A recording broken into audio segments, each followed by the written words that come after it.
മനസ്സിനു വന്ദനം.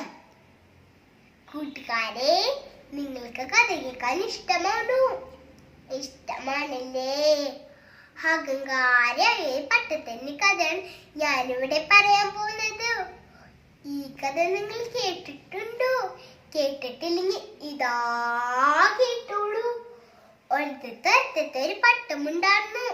താനായിരുന്നു ഏറ്റവും വലിയ സുന്ദരൻ എന്നാണ് പട്ടത്തിന്റെ വിചാരം. ഒരു ദിവസം പട്ടം ആകാശത്ത് പാറി കളിക്കായിരുന്നു.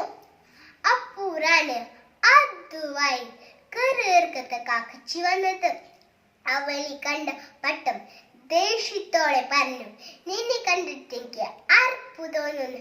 വേഗം പോയിട്ട് എന്റെ മമ്മീനെ. അത് കേട്ട് പാവം കാക്കച്ചി സങ്കടത്തോടെ പറന്നുപോയി. പെട്ടെന്നാണ് മനം കാത്തിരുന്നത്. ഒരു വലിയ കാറ്റ് ചീറി പാഞ്ഞു വന്നു. കാറ്റത്ത് പട്ടം ആടി ഉഞ്ഞു. ഉടൻ തന്നെ ആകാശ മൈത്തുള്ളികൾ വരാൻ തുടങ്ങി. മയത്ത് പട്ടം കീറിയും നനഞ്ഞു. പട്ടത്തിന്റെ അഹങ്കാരം അതിന് തന്നെ ദോഷമായി ഭവിച്ചിരിക്കുന്നു. കൂട്ടുകാരെ, ഈ കഥയുടെ ഗുണമാനം എന്താണ് അറിയാമോ? അഹങ്കാരം ആർത്ത്. നന്ദി.